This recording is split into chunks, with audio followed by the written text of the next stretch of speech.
네, 여러분 안녕하세요. 오늘도 제자 양육원 강의에 오신 여러분들을 진심으로 환영합니다. 오늘도 함께 말씀을 통해서 또 은혜 나누는 그런 시간이 되기를 바랍니다. 오늘은 4강 창조에 대한 말씀을 우리 함께 나눠보겠습니다. 자, 제목 있죠? 기막힌 우연 대 하나님의 창조. 참 제목 잘 지었죠? 기가 막힌 우연인가? 이 세상이 생긴 것은 아니면 하나님께서 창조하신 건가? 진화론 대 창조, 이렇게 생각할 수도 있겠죠. 자, 오늘 이게 창조에 대해서 함께 말씀을 나눠보겠습니다. 여러분, 창조하면 뭡니까? 창조. 이 땅이 만들어진 것, 이 온 만물이, 그리고 온 만물의 공간과 시간까지 합쳐서 만들어진 것이 바로 창조죠. 경애는 뭡니까? 경애는 존경하는 마음으로 삼과 조심함이라는 뜻이라고 기록되어 있죠. 존경한다는 것은 여러분 쉽게 가볍게 생각한다는 것이 아니고 뭔가 어떤 대상을 두려워한다라는 뜻이 있고, 두려워하는데 이게 무섭다는 것이 아니죠. 무섭다는 게 아니고 그 사람에 대해서 우리가 신뢰를 갖고 있다라는 것입니다. 그러니까 두려워하면서 그분을 신뢰한다. 이것이 바로 경외라는 것이죠. 하나님을 향한 우리의 마음은 바로 이 경외여야 된다는 것이고요. 찬송, 우리가 그 하나님을 노래하고 또 그분을 기쁘게 하고 그분의 영광을 위해서 우리가 그분을 찬송한다. 이 단어들은 뭐 다 아시는 단어일 겁니다. 자, 넘어가 볼게요. 자, 1번. 인간과 우주의 기원에 대해 세상 사람들은 어떻게 설명하나요?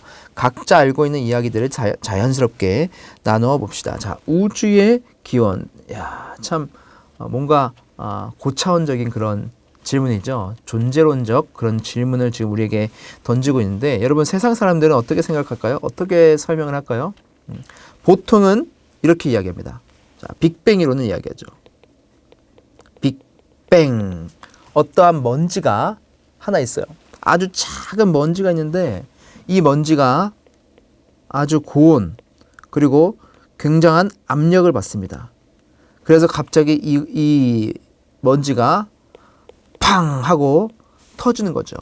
그래서 이것을 통해서 무수한 별들이 생겨나고 우주가 생겨나고 은하가 생겨나서 지금 우리 지구도 생기고 이 모든 만물이 만들어졌다. 그것이 바로 이 빅뱅 이론입니다.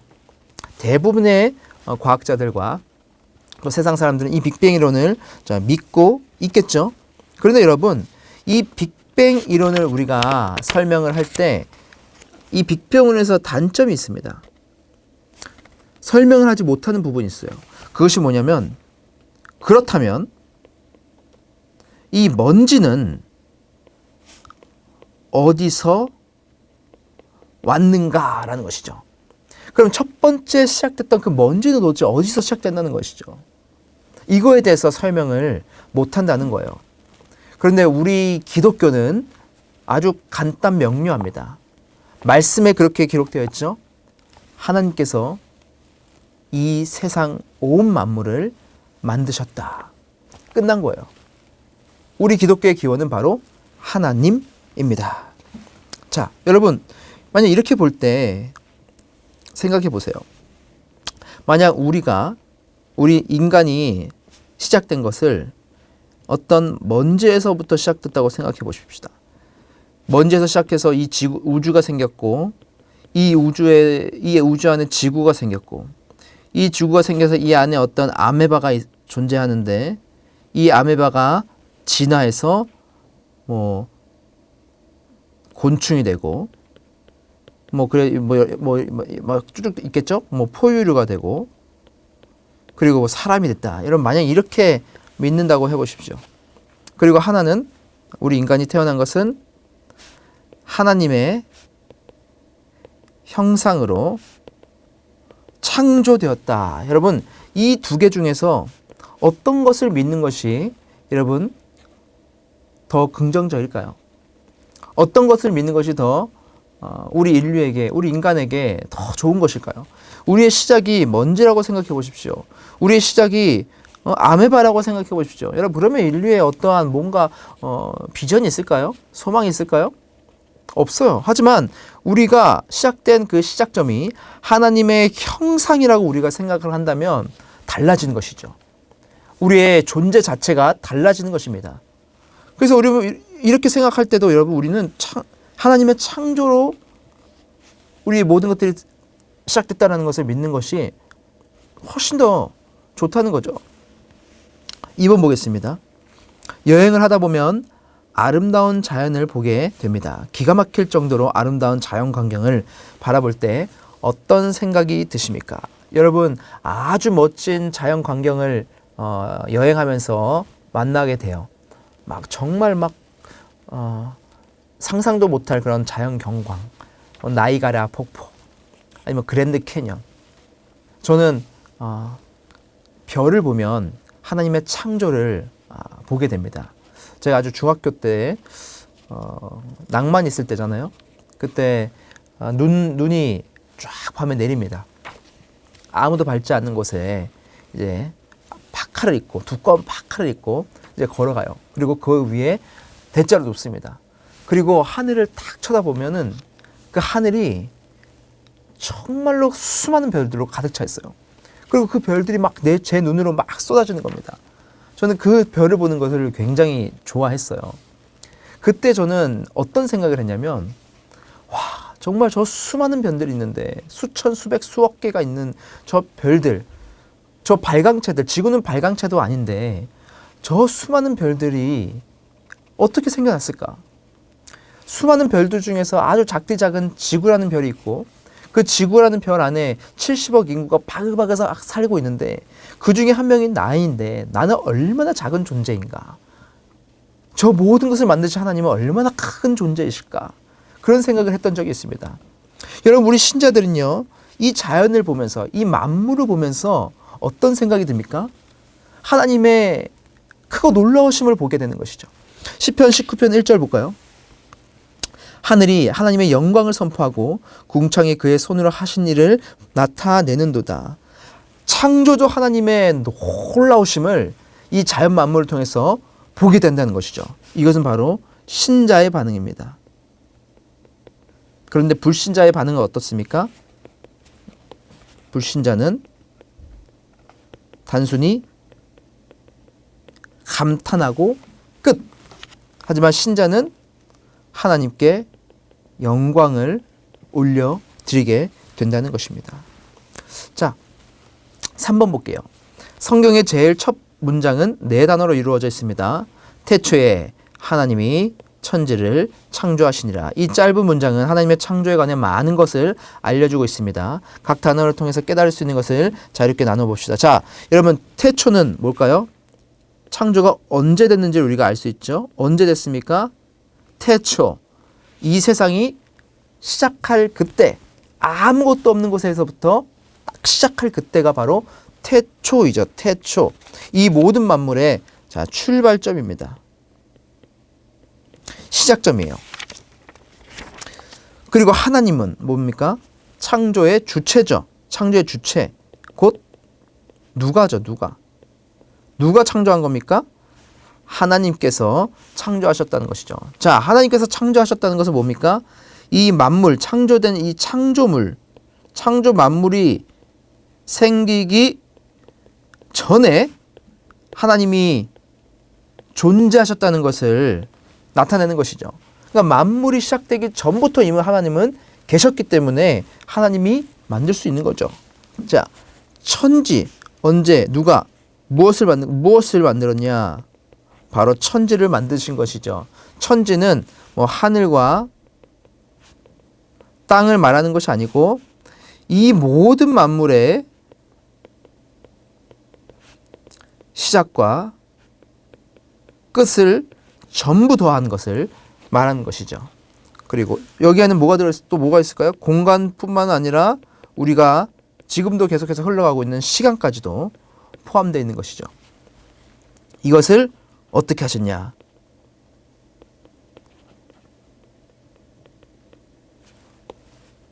창조 하셨다는 것이죠. 만들어 냈다는 것입니다. 그런데 이 창조는 어떤 창조냐? 이게 중요합니다. 무에서 유로 창조했다는 것이 중요한 거예요. 여러분, 우리 고대 신화를 보면 고대 신화에 창조 신화들이 있는데 그 창조 신화에는 신이 어떤 재료를 가지고 만듭니다. 모든 창조 신화가 다 그래요. 어떤 재료를 가지고 만들어내요. 그런데 하나님의 창조에 다른 점이 있다면, 독특한 점이 있다면 뭐냐? 바로 아무것도 없는 곳에서부터 유를 창조해낸 것이죠. 무에서 유를 창조해낸 것입니다. 그러니까 이 모든 만물의 기원은 하나님으로부터 나왔다는 것을 말씀하고 있다는 것이죠. 자, 4번 볼게요. 우주 만물이 창조되기 전 이 세상은 어떠했을까요? 자, 창조되기 전에 이 세상에 대해서 성경 말씀이 지금 묘사하고 있는데 창세기 1장 2절을 보겠습니다. 땅이 혼돈하고 공허하며 흑암이 깊음 위에 있고 하나님의 영은 수면 위에 운행하시니라. 자, 땅이 혼돈하다. 그리고 공허하다. 자, 이 혼돈하다라는 것은 어떤 뜻이냐면은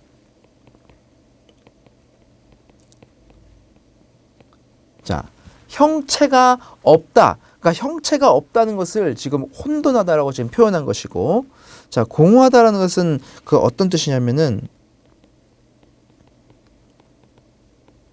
텅 비어 있다라는 뜻입니다.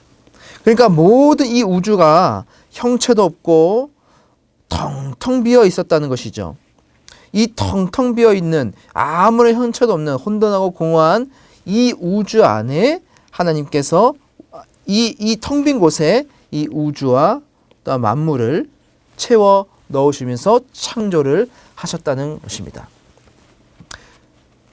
그러니까 그 창조 전에 어떤 세계가 있을지는 우리는 상상은 할 수 없겠죠. 그런데 어떤 세계라는 것입니까? 형체도 없고 텅 비어 있는 그런 곳이다. 그렇게 성경에서는 묘사를 하고 있습니다. 자, 그렇다면 이제 하나님의 창조가 시작이 됩니다. 하나님은 6일 동안 우주 만물과 인간을 창조하시는데, 자, 빈칸이 있죠. 자, 빈칸을 한번 보겠습니다. 여러분, 우리가 그 첫째 날, 둘째 날, 셋째 날, 넷째, 다섯, 여섯째 그 창조의 순서들이 있는데 이 순서가 그냥 있는 것이 아닙니다. 하나님의 질서 안에 이 창조가 되었다는 것을 우리가 확인을 할 수가 있어요. 자, 보시면 첫째 날은 창세기 1장 3절에 보면 빛이 있으라 해서 하나님께서 빛을 만드십니다. 근데 여기서 말하는 이 빛은 우리가 지금 뭐 하늘에서 보는 태양에서 나오는 그런 빛, 우리 뭐 LED나 뭐 전구에서 나오는 그런 우리가 눈으로 볼 수 있는 가시적인 빛을 말하는 것이 아니고, 뜻하는 것이 아니고, 이 빛은 근원적 빛을 말하는 겁니다. 근원적 빛. 근원적 빛을 말하는 겁니다. 그리고 둘째 날에는 하나님이 궁창을 만드시죠. 궁창은 곧 하늘을 뜻하는 것이고, 궁창 위의 물과 궁창 아래의 물로 나뉩니다. 이 땅간에 물을 만드셨는데 그 물을 둘로 나눈 것이죠. 그러니까 하늘의 물과 땅 아래의 물로 나눈 것입니다. 그래서 이 궁창 아래의 물은 여러분 아시죠? 뭐 바다, 강 이런 것들이 물이겠지만, 궁창 위의 물은 뭐 어떤 분들은 오존층이 있는데 그 오존층 그 위쪽에 있는 하늘의 물층이 있었다. 하늘의 물층이 있었다라고, 하늘 물층이라고 말하는 사람도 있고, 이거는 뭐 우리가 물 위에 있는 여러 뭐 안개라든지 뭐 비라든지 뭐 수증기라든지 뭐 이런 것을 뜻할 수도 있다라고 주장하는 분들이 있어요. 뭐 이건 우리가 확인할 수는 없겠죠. 하늘의 물층이라 있다고 말하는 사람들은 노아의 홍수 때 비가 억수같이 내렸죠. 그때 다 쏟아져 내렸다. 이 물층이 위에 있었을 때는 사람들의 수명이 굉장히 길었는데 물층이 없어지고 나서 사는 노아가 빨리 되었다. 그래서 이전에는 막 969세까지 막 살았잖아요. 근데 그 이후에는 뭐 100세, 200세까지도 못 살았던 그 이유다라고 뭐 말하는 분들이 있는데, 뭐 그거는 어디까지나 추정에 불과하고 정확한 건 알 수 없습니다. 어쨌든 둘째 날 궁창, 그리고 위의 물과 아래 물을 만드셨어요. 그리고 셋째 날에는 뭘 만드셨냐? 이제 바다와 땅을 나누십니다. 바다 그 궁창 아래의 물이 그냥 있었는데 땅을 올라오게 하시면서 물을 한쪽으로 모르시면서 바다가 생기고 또 땅이 생겼죠. 그리고 그 땅에 무엇이 납니까? 식물들이 돋아나게 하나님께서 창조하십니다. 그리고 넷째 날, 이 넷째 날에 해와 달과 별을 만드셔요. 첫째 날에 뭘 만드셨죠? 근원적 빛을 만드시고 이 해와 달과 별을 집어넣으신 것이죠. 다섯째 날은 새와 바다의 생물을 만드십니다. 둘째 날 뭘 만들었습니까? 하늘을 만드셨죠? 하늘을 나는 새를 채워 넣으시고 창조하시고 또 바다의 생물들, 물의 생물들을 만드셨죠. 여섯째 날은 뭐를 만드셨습니까? 바다와 땅을 만드셨는데 이 땅에 거할 수 있는 모든 동물들 그리고 걸어다니는 모든 인간, 아담을 하와를 창조하셨죠. 그래서 이렇게 하나님께서는 질서 안에 창조를 하셨습니다. 첫째, 둘째, 셋째 날에 공간을 만드시고 죄송합니다. 넷째, 다섯, 여섯째 날 그 안에 채우는 것들을 창조하신 것이죠. 자, 6번 보도록 하겠습니다. 하나님께서 우주 만물과 인간을 창조하신 이유가 무엇일까요? 무엇이 부족하기 때문입니까? 하나님의 필요에 의해서입니까? 자, 그렇다면 하나님의 창조 목적은 무엇인가? 어떤 분들은 하나님이 스스로 너무나 외롭기 때문에 만드셨다. 스스로는 너무나 심심하시기 때문에 만드셨다. 그렇게 우리가 필요하기 때문에 이 만물이 필요하기 때문에 만드셨다라고 말씀하시는 분들도 있어요. 그러나 성경에 볼까요? 로마서 1장 20절에 보면 창세로부터 그는 보이지 아니하는 것들 곧 그의 영원하신 능력과 신성이 그가 만드신 만물에 분명히 보여 알려졌나니 그러므로 그들이 핑계하지 못할지니라 이렇게 기록되어 있죠. 그의 영원하신 능력과 신성이 그가 만드신 만물에 분명히 보여 알려졌나니. 그러니까 하나님께서 만드신 모든 피조물 안에는 그 하나님을 알 수 있는 하나님의 창조를 알 수 있는 것들이 담겨 있다고 했어요. 이사야 43장 7절 보면 내 이름으로 불려지는 모든 자 곧 내가 내 영광을 위하여 창조한 자를 오게 하라 되었죠. 내가 내 영광을 위하여 하나님의 영광을 위하여 이 모든 만물을 창조했다 그렇게 기록되고 있습니다. 그러니까 내가 영광 받기 위해서 이 창조물들을 창조했다 그렇게 기록하고 있는 것이죠. 이사야 43장 21절에 보면 이 백성은 내가 나를 위해 지었나니 나를 찬송하게 하려 함이라. 내가 찬송받기 위해서 이 모든 만물을 만들었다 그렇게 말씀하시는 거죠. 그러니까 결국 하나님께서 우리를 이 땅과 인간을 창조하신 이유는 자신이 영광받기 위해서 예배받고 찬송받기 위해서 만드셨다는 겁니다. 그런데 여러분 하나님께서 이 모든 만물과 우리 인간을 만들지 않으면 영광받지 않으실까요? 그런 분이 아닙니다. 우리가 없어도 창조를 하지 않으셔도 하나님은 충분히 영광 받으시는 분이지만 하나님께서는 무엇이 부족하기 때문에 우리를 만드신 것이 아니고 하나님의 필요에 의해서 만드신 것도 아니고 단순히 자신의 영광을 위해서 만드셨다는 것이죠. 그러니까 우리가 창조를 볼 때 하나님이 자기의 기쁨을 위해서 맞죠. 근데 자기가 뭔가가 부족하고 결핍되어 있기 때문에 만드셨다라고 말씀을 하면 안 된다. 그것은 잘못된 말이라는 것이죠. 7번을 보겠습니다. 하나님께서 인간을 창조하시고 주신 명령을 문화명령이라고 이야기합니다.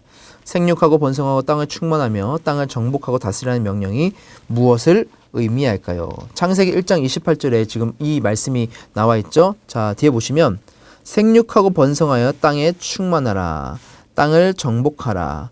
바다의 물고기와 하늘의 새와 땅에 움직이는 모든 생물을 다스리라 하시니라. 여러분 22절에 보시면 모든 만물에게도 생육하고 번성하라 이런 내용이 있어요. 그런데 우리 인류에게 인간에게 더 하신 말씀이 있는데 뭐냐면 땅을 정복하라는 거예요. 그리고 이 모든 것들을 다스리라는 겁니다.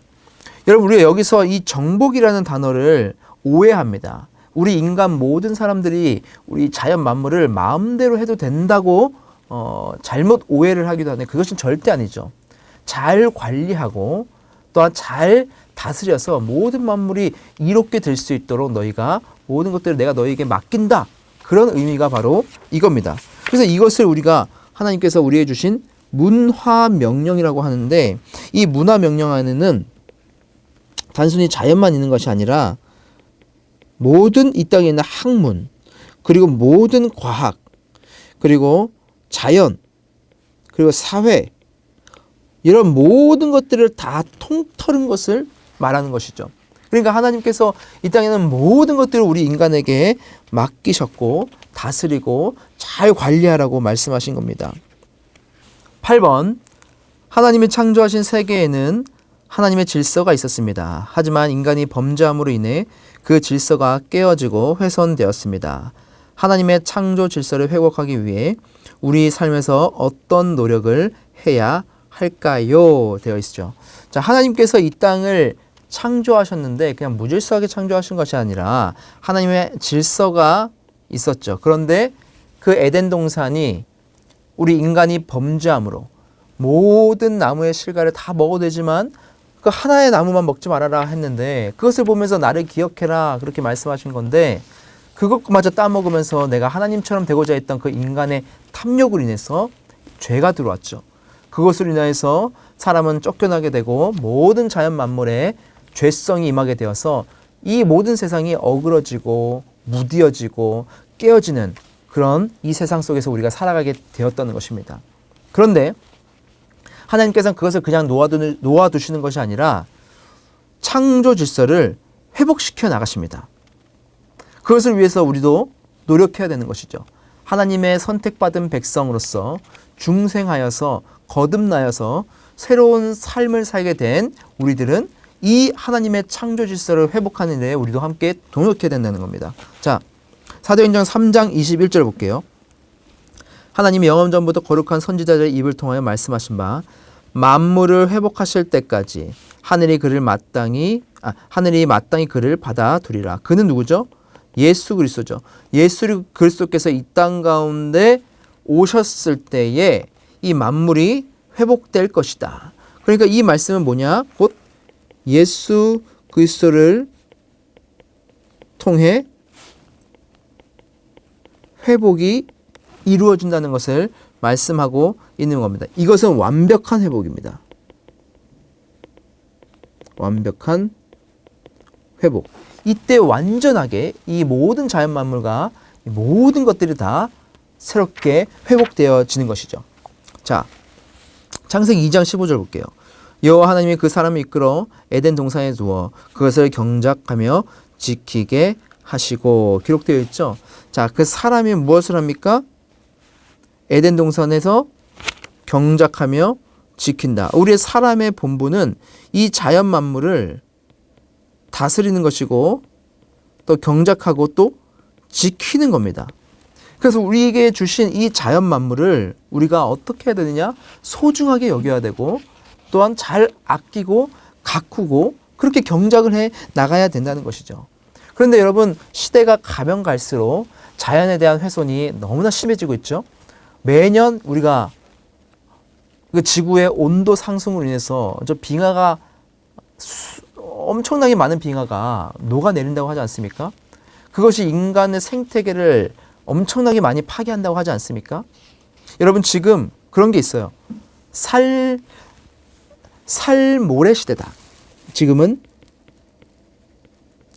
살모래 시대다 라는 말이 있어요.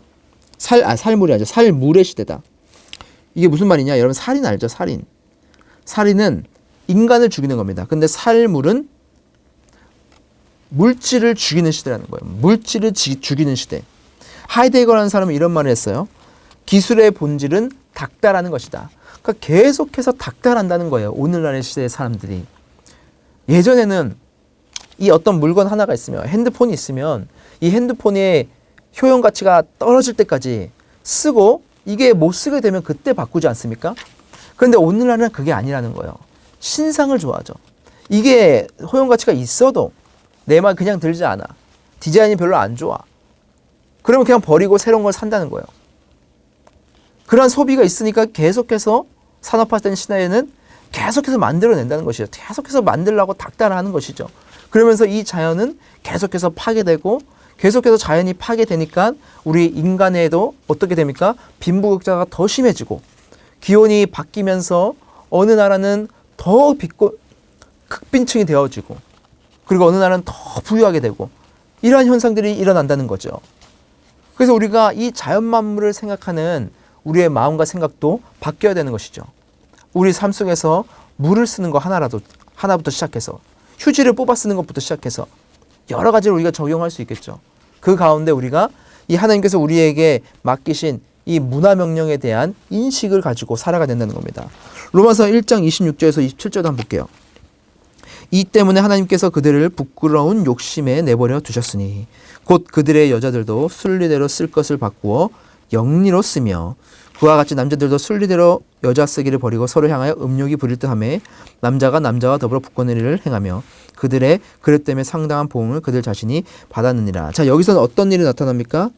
우리의 문화가 회복이 되어야 되는 것이죠. 영리, 순리가 아니라 영리가 되어야 됩니다. 남자와 여자가 하나 되는 것은 당연한 순리죠.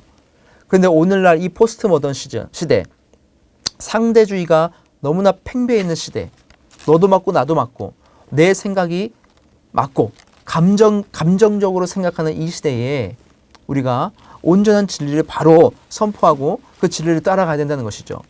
그래서 동성애 같은 경우도 마찬가지입니다. 그들을 우리가 사랑해야 되죠.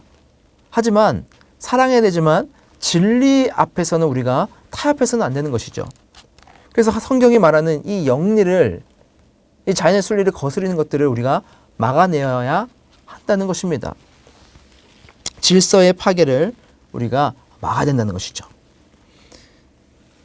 자, 저도 깜짝 놀란 게 있어요. 저 인스타그램을 보다가 이런 게 있어요. 성전환 수술 대신 호르몬 치료만 받아 자연 임신까지 성공한 트랜스젠더 부부. 자, 이분이 원래 남자였고 이분이 원래 여자였어요. 그런데 트랜스젠더 그 호르몬 치료를 받아서 남자였던 분이 여자로 지금 여자가 되고 여자였던 분이 지금 남자가 된 거예요. 그런데 이렇게 둘이 결혼했는데 결혼해서 지금 이 남자로 바뀐 이 사람이 그 안에 생식기라든지 성적인 이 안의 그 것들은 안 바뀌었어요. 그래서 임신을 한 겁니다. 임신을 했어요. 그런데 임신을 했는데 지금 남자가 임신을 하고 이 남자가 여자가 돼서 아내가 된 거예요. 그러니까 이런 모습을 보면서 야, 진짜 이 세상이 어떻게 될까? 이 아이는 어떻게 자랄까? 아빠 뱃속에서 나와서 아빠 뱃속에서 엄마가 아니라 아빠 뱃속에서 나왔는데 그를 아빠라 불러야 되고 남자를 엄마라고 불러야 되는 그런 모습들을 지금 시대 우리는 쉽게 볼 수 있죠. 올림픽에서도 트랜스젠더가 여자 경기에 나와서 남자인데 여자 경기에 나와서 운동하는 모습도 봤죠. 수많은 일들이 있습니다. 참을 안타까운 시대이고 이것에 대해 우리가 기도하고 또 진리를 올바로 사수해야겠죠. 9번을 보겠습니다. 하나님이 우주 만물과 인간을 창조하신 것은 하나님의 영광을 위해서입니다. 자신의 삶을 되돌아볼 때에 하나님의 영광을 위한 삶을 살고 있습니까? 하나님께 영광 돌리는 삶을 위해 우리는 무엇을 해야 할까요? 그렇게 기록되어 있습니다. 자, 우리를 창조하신 이유는 하나님의 영광을 위해서다. 하나님의 영광을 위해서 우리는 어떻게 살아가야 할까? 자, 말씀을 한번 볼게요. 시편 71편 8편에 이렇게 되어 있죠. 주를 찬송함과 주께 영광 돌림이 종일토록 내 입에 가득하리이다. 우리가 하나님을 찬송하면 살아가야겠죠. 마태복음 5장 16절. 이같이 너희 빛이 사람 앞에 비치게 하여 그들로 너희 착한 행실을 보고 하늘에 계신 너희 아버지께 영광을 돌리게 하라. 너희의 착한 행실을 보고 많은 다른 사람들이 하나님께 너희 아버지께 우리가 영광을 돌릴 수 있다는 것이죠. 여러분, 착한 행실은 여러분 누구나 할 수 있는 것이죠. 세상 사람도 착한 행실을 할 수 있습니다. 그런데 여기서 말하는 이 착한 행실은 어떤 착한 행실이냐면은 우리가 믿는 것에서 비롯된 행함을 말하는 것이죠. 하나님을 믿는 자로서 시작된, 믿는 자에서부터 믿는 그 믿음에서 시작된 행실을 보고 하나님께서는 영광 받으신다는 겁니다. 단순히 착한 것이 아니죠. 로마서 14장 8절 볼게요. 우리가 살아도 주를 위해 살고 죽어도 주를 위해 죽나니 그러므로 사나 죽으나 우리가 주의 것이로다. 아멘. 우리가 살았을 때도 죽었을 때도 우리는 누구의 것입니까? 하나님의 것입니다. 당신이 나를 만드셨습니다. 당신의 형상으로 나를 존귀하게 만드셨사오니 나는 당신의 것입니다. 그러한 고백으로 우리의 삶을 하루하루 살아내야 한다는 것이죠. 여러분, 오늘도 우리가 창조에 대해서 함께 나누어 보았습니다. 너무 수고 많으셨고요. 우리가 함께 나누었던 이 나눔 질문 8번, 9번을 여러분 한번 고민해 보시고 교사분들께 보내주시면 참 좋겠습니다. 자, 여러분 지금까지 너무 수고 많으셨고요. 그럼 다음 주에 우리가 함께 또 만나 뵙도록 하겠습니다. 여러분 감사합니다.